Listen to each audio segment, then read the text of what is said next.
أهلا بكم مشاهدينا. وفي المستهل وبمطار هواري بومدين الدولي استقبل رئيس الجمهورية سيد عبد المجيد تبون اليوم رئيس الجمهورية الفرنسية إيمانويل ماكرون، الذي شرع في زيارة رسمية إلى الجزائر تدوم 3 أيام.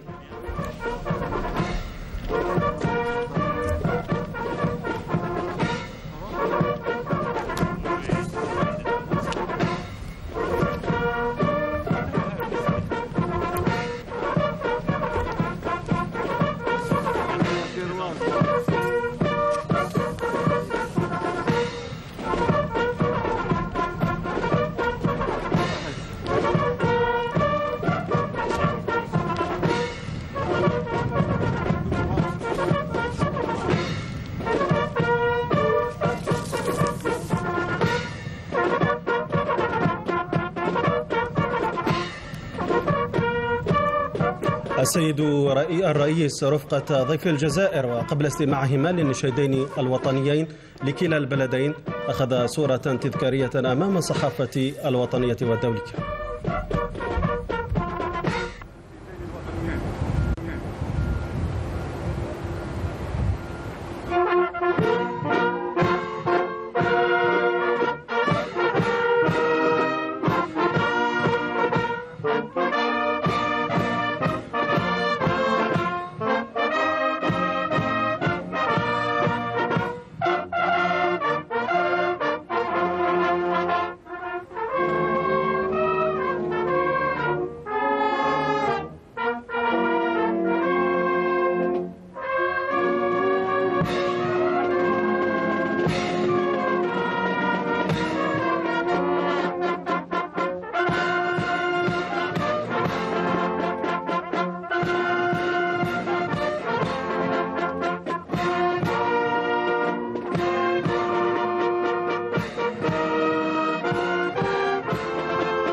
بعد ذلك استعرض الرئيسان تشكيلات من وحدات الجيش الوطني الشعبي أدت لهم التحية الشرفية.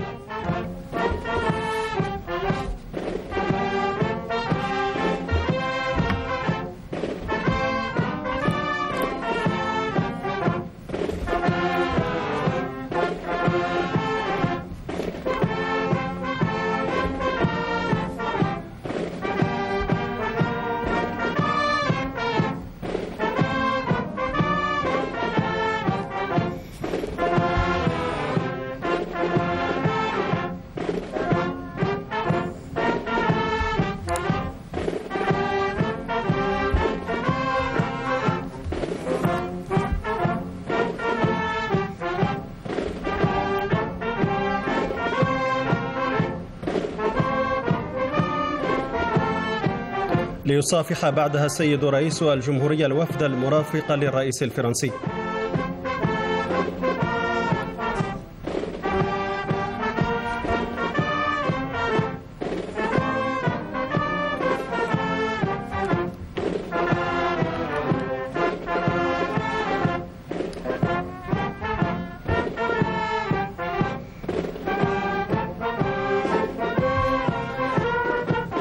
ويصافح ضيف الجزائر بدوره مستقبليه من كبار المسؤولين في الدولة.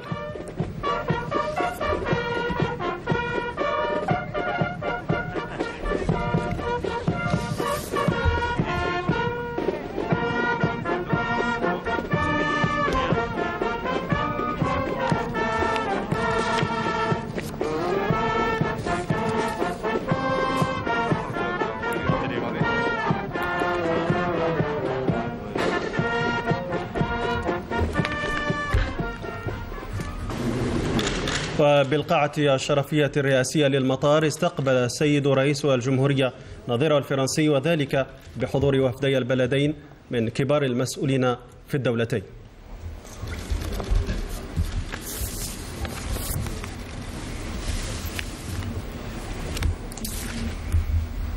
وبمقر رئاسة الجمهورية خص رئيس الجمهورية السيد عبد المجيد تبون ضيف الجزائر الرئيس الفرنسي إيمانويل ماكرون باستقبال رسمي.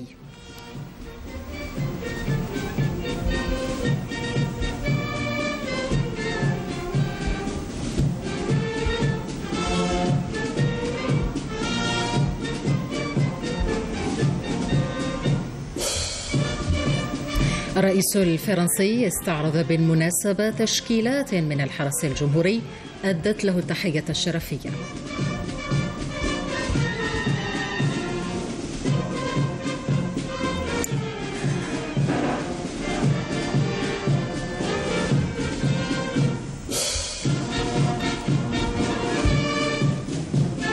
ليصافح بعدها رئيس الجمهورية الفرنسية إيمانويل ماكرون رئيس الجمهورية السيد عبد المجيد تبون.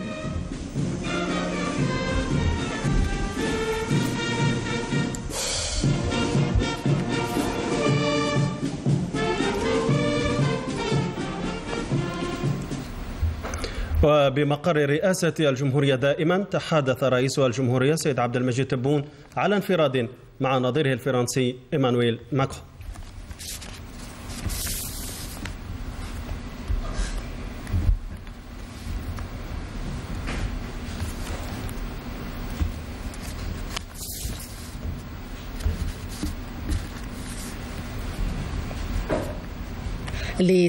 وعلى هامش نشاط الرئيس الفرنسي بمقر رئاسة الجمهورية لقاءات ثنائية جمعت عددا من الوزراء من كلا البلدين تمحورت حول بحث سبل الدفع بالشراكة والتعاون الثنائي بين البلدين. وليد قدري.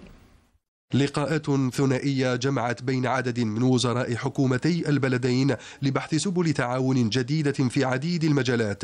وزير الشؤون الخارجية والجالية المقيمة بالخارج رمضان العمامرة تحدث مع نظيرته الفرنسية كاترين كولونا، ووزير الداخلية والجماعات المحلية والتهيئة العمرانية كمال بلجود بدوره كان له لقاء مع وزير الداخلية الفرنسي جيرالد دارمانا. التعاون الثنائي بين البلدين جمع كلا من وزير المالية إبراهيم جمال كسالي ووزير الطاقة والمناجم محمد عرقاب ووزير الصناعة أحمد زغدار بحضور المدير العام لمجمع سوناتراك في لقاء مع وزير الاقتصاد والمالية الفرنسي برونو لومير. وكان أيضا لوزير الشباب والرياضة عبد الرزاق سبقاق محادثات ثنائية مع نظيرته إيميلي أوديا كاستيرا. تعميق التعاون في مجال الثقافة طرح أيضا في لقاء ثنائي لوزيرة الثقافة سوريا مولوجي مع نظيرتها ريما عبد الملك. هذا وكان الرئيس الفرنسي إيمانويل ماكرون قد تنقل لدى وصوله إلى الجزائر إلى مقام الشهيد بالعاصمة، حيث وضع إكليلا من الزهور ووقف دقيقة صمت أمام النصب التذكاري المخلد لشهداء الثورة التحريرية المجيدة.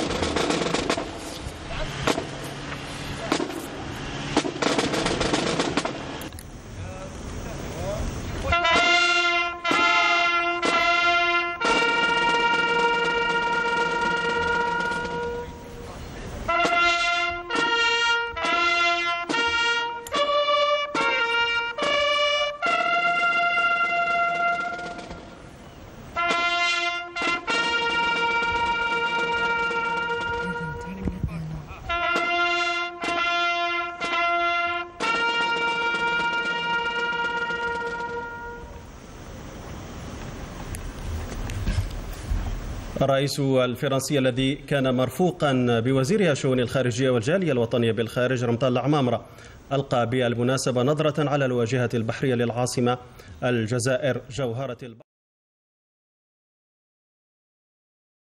الرئيس الفرنسي في هذا التصريح الصحفي.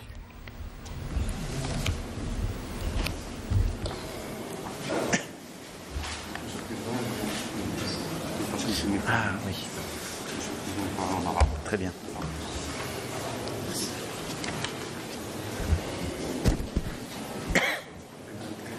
نجيبوا الوزراء.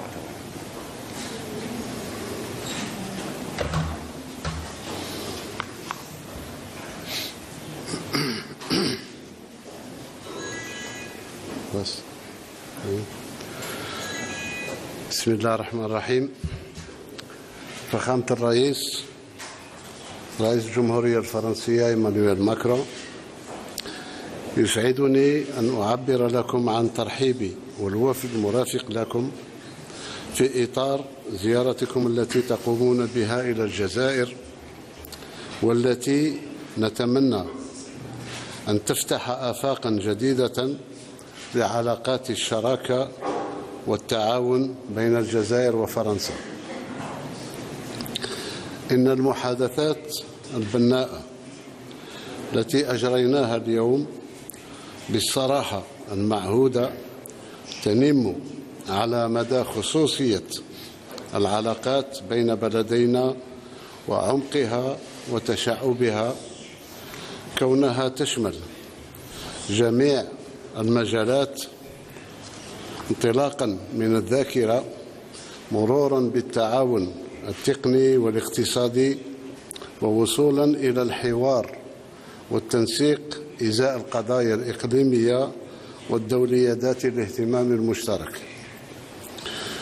وفي هذا الإطار تطرقت مع الرئيس ماكرون إلى جل مواضيع التعاون الثنائي وسبل تعزيزه بما يخدم المصالح المشتركة لبلدينا ويضمن إعطاء دفعة نوعية لعلاقتنا في كل المجالات، وذلك تكريسا للتوجه الجديد الذي اتفقنا على ترسيخه، المبني على إقامة شراكة استثنائية شاملة في ظل مبادئ الاحترام والثقة المتبادلين وتوازن المصالح بين الدولتين. على الصعيد الثنائي قمنا بتقييم ما تحقق من أهداف إعلان الجزائر للصداقة والتعاون بين البلدين الذي أبرم سنة 2012، حيث وقفنا على سبل تجاوز مختلف العقبات التي تواجه تجسيد تطلعات شعبينا وبلدينا في إرساء علاقات استراتيجية تكون في مستوى الإمكانيات الهائلة لبلدينا وتضمن الاستجابة للطموحات الكبيرة والمشروعة لشعبينا. وفي هذا السياق جددنا عزمنا على الدفع نحو تكثيف الجهود من أجل الارتقاء بعلاقتنا وفق خطوات عملية مدروسة وبرنامج زمني محدد لتفعيل آليات التعاون وتعزيز الديناميكية الإيجابية في أفق الاستحقاقات الثنائية المقبلة، لا سيما اللجنة الحكومية المشتركة رفيعة المستوى للCIHN واللجنة المشتركة الاقتصادية لكوميفا والحوار الاستراتيجي الجزائري الفرنسي، مع تكثيف وتيرة تبادل الزيارات على كل المستويات بين مسؤولي البلدين. ومن خلال هذا البرنامج نطمح إلى تكثيف التعاون العلمي والتكنولوجي والثقافي وتعزيز مستوى التبادل التجاري بين البلدين في ضوء الإصلاحات الوطنية الكبيرة والرامية إلى تحسين مناخ الأعمال. لقد كان هذا اللقاء فرصة لمناقشة الأوضاع الراهنة الأمنية والسياسية ذات الاهتمام المشترك على الصعيدين الإقليمي والدولي.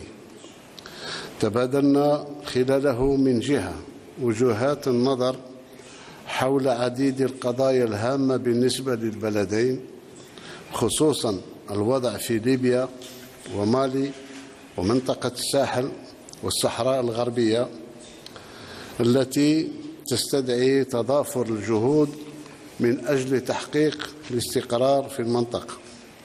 ومن جهة أخرى اتفقنا على ضرورة تكثيف التشاور فيما يخص المسائل المطروحة على الساحة الدولية والتي استقرت عن تحديات جديدة تمس بأمن واستقرار محيطنا المتوسطي، بل بالسلم والأمن الدوليين.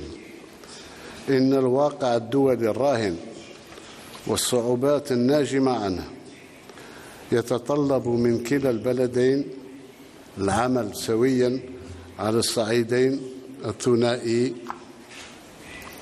ومتعدد الأطراف من أجل مواجهتها وفقا لتصور شامل ومنسجم يسمح بمعالجة فعالة لجذور الاضطرابات الحالية من خلال التمسك التام بمبادئ ميثاق الأمم المتحدة باعتبارها ضمانا هاما لحفظ الأمن والاستقرار.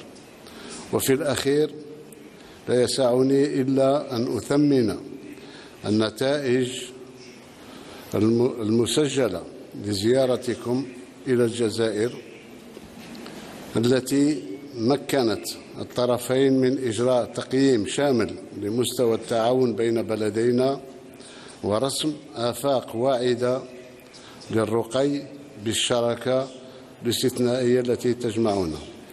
أجدد لكم ترحاب والكلمة لكم سيد رئيس. Merci beaucoup, Monsieur le Président de la République.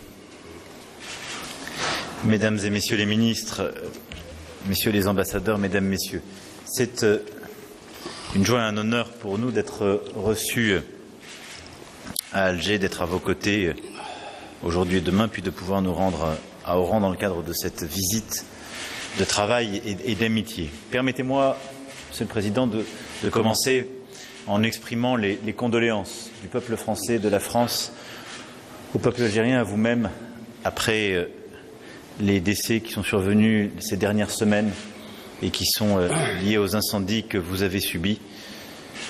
Je sais quel courage, quelle ténacité vous les avez affrontés comme l'été dernier. Nous avons n'ont pas eu les mêmes conséquences humaines, mais je crois que nous nous tenons l'un et l'autre ensemble et côte à côte face à ces défis. Et vous savez pouvoir compter sur la solidarité de la France, mais je voulais commencer par l'expression de ces condoléances. Monsieur le Président, vous avez tout dit à l'instant, en des termes parfaitement choisis, et donc j'essaierai d'écrire aux marges de ce que vous venez de dire à nos amis de la presse. Nous avons un passé commun. Il est complexe, douloureux, et il a pu parfois comme empêcher de regarder l'avenir. Et je crois pouvoir dire que notre volonté, le travail que nous conduisons depuis 5 ans en France, mais aussi les dialogues permanents que nous avons eus l'un et l'autre, m'ont à chaque fois conforté dans l'idée que nous vivons, je le crois, un moment unique qui, je l'espère, doit nous permettre de regarder en face ce passé avec beaucoup d'humilité, de volonté de vérité, de mémoire et d'histoire, et pas de nous débarrasser de ce passé, parce que c'est impossible. Ce sont des vies, ce sont nos histoires, mais de faire que ce passé soit un commun et pas quelque chose qui nous empêche. Nous en avons longuement parlé une fois encore, et nous avons demandé à nos ministres et nos équipes de pouvoir finaliser d'ici à la fin de cette visite l'écriture exacte de ce que nous avons acté, mais je crois pouvoir ici dire que nous avons d'ores et déjà décidé qu'ensemble nous mandaterions une commission mixte d'historiens ouvrant nos archives et permettant de regarder l'ensemble de cette période historique qui est déterminante pour nous, du début de la colonisation à la guerre de libération, sans tabou, avec une volonté de travail libre, historique, d'accès complet à nos archives, et de part et d'autre, et une volonté ensuite de mener cette œuvre de reconnaissance. Et je crois que c'est un élément extrêmement important. C'est un élément important parce que ce que nous voulons faire ensemble, c'est bâtir l'avenir. Le passé, nous ne l'avons pas choisi. Nous en héritons, c'est un bloc, il faut le regarder, le reconnaître. Mais nous avons une responsabilité, c'est de construire notre avenir, pour nous-mêmes et nos jeunesses. Et pour moi, c'est l'un des objectifs essentiels de ce voyage, de ces échanges et de ce que je souhaite que nous puissions conduire ensemble, pas simplement ces jours-ci, mais pour les années qui viennent.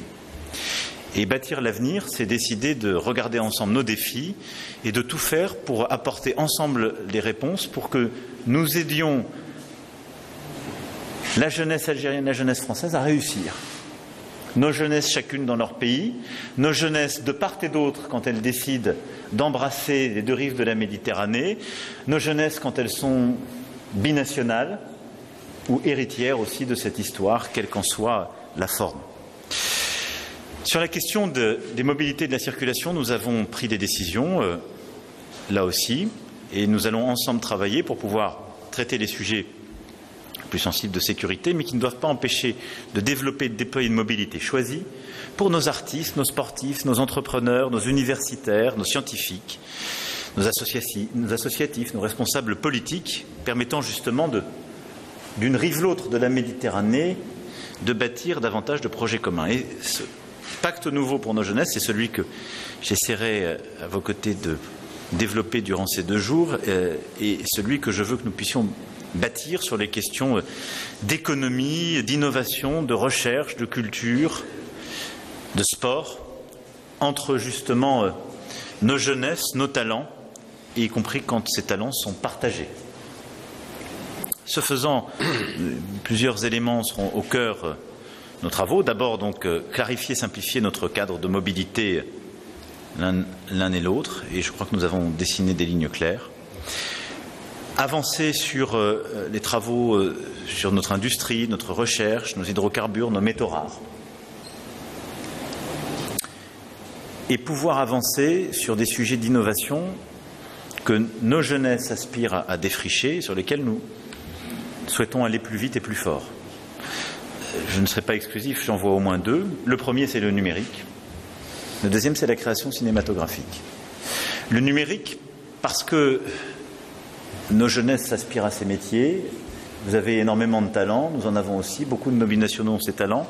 C'est pourquoi je souhaite que nous puissions développer ensemble, justement, un projet de création d'un incubateur de start-up, agréger des soutiens du secteur privé, les connecter avec d'autres incubateurs, et pour notre écosystème entrepreneurial franco-algérien, si prometteur, développer là aussi des passerelles, la possibilité d'avoir des formations ici, de les développer, mais aussi de faciliter les échanges et les créations communes entre nos 2 pays, mais en toute la région. L'autre point, c'est que, je l'ai annoncé il y a quelques mois à Marseille lors du Forum des mondes méditerranéens, la France appuie ce dynamisme par la création d'un fonds spécifique de soutien doté de 100 millions d'euros. Je souhaite que ce fonds puisse en particulier accompagner nos diasporas et nos binationaux sur les projets qu'ils auront à conduire dans ce secteur et pouvoir justement aller beaucoup plus vite et plus fort. L'autre point, c'est la création cinématographique. La culture, l'art sont au cœur de nos imaginaires. Nous les célébrons l'un l'autre. Nous avons là aussi des talents partagés. Et il y a 1 an, quasiment jour pour jour, à Marseille, j'annonçais notre volonté de lancer des studios et justement la création de nouveaux lieux de création cinématographique contemporaine dans un monde de plus en plus compétitif. Je souhaite que nous puissions envisager, nous en avons parlé ensemble, d'avoir des projets communs, des programmes communs, d'aider l'Algérie aussi à développer des programmes de création cinématographique et de développement de studios, mais aussi de formation dans l'ensemble de ces métiers. Pourquoi ? Parce qu'il n'est d'avenir que s'il y a des récits d'avenir. Tout à fait. Et ces récits d'avenir, nous n'avons pas envie de les laisser écrire par les autres, ni ceux qui ont envie de revisiter un passé qui parfois transforme ou transfigure, ni ceux qui ont envie d'avoir un avenir obscurantiste, qui écrivent des histoires que et les uns et les autres, nous avons et nous continuons de chasser de nos pays. La création joue ce rôle et elle sera au cœur de notre aventure. Le sport, évidemment, est au cœur des partenariats que nous souhaitons noué. Je veux ici vous féliciter du succès des Jeux méditerranéens d'Oran. Notre ministre était à vos côtés il y a quelques semaines, qui a confirmé, s'il en était besoin, la place qu'occupe le sport dans votre pays. C'est une passion commune. Quand nos équipes sont sur le terrain, il se peut que parfois nous soyons d'ailleurs emportés de part et d'autre, et c'est la passion qui nous anime en ce sens. Mais notre volonté est de pouvoir, là aussi, nouer des coopérations nouvelles. Nous aurons l'occasion de l'évoquer en particulier à Oran, avec des jeunes sportifs que je rencontrerai en prévision des Jeux Olympiques, mais en matière de formation, d'équipement, de développement d'ambition commune, là aussi de pouvoir avancer. Ce nouveau partenariat doit aussi intégrer des projets de coopération dans le domaine universitaire et scientifique. Nous aurons l'occasion de signer samedi avec l'Institut Pasteur, le CNRS notamment, des coopérations absolument essentielles face aux défis de demain, qu'il s'agisse des pandémies comme du défi climatique.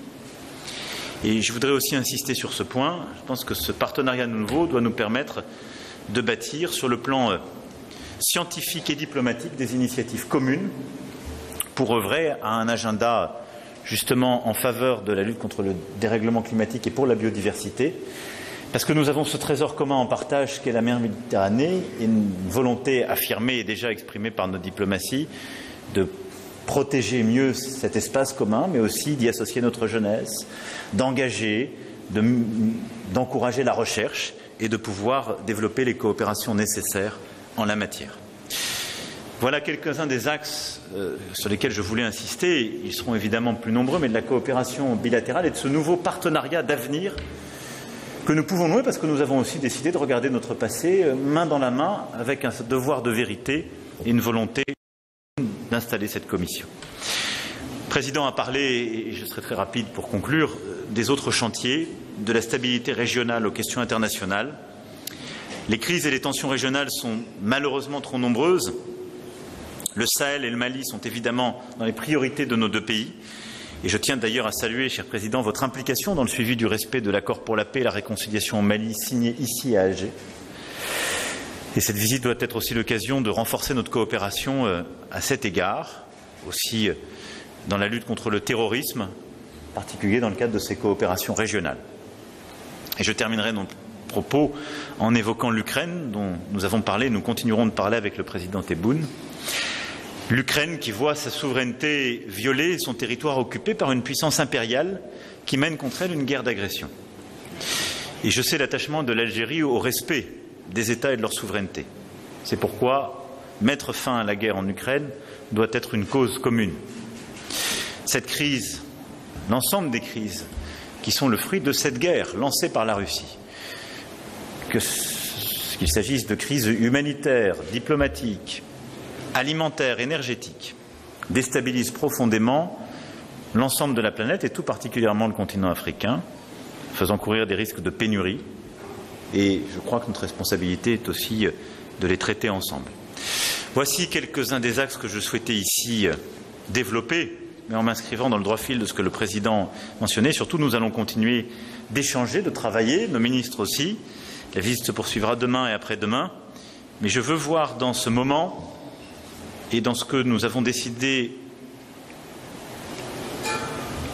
de regarder, d'affronter et de construire ensemble une page nouvelle qui s'écrit de la relation bilatérale, si indispensable pour nos deux pays, nos jeunesses, mais plus largement pour la région et le continent.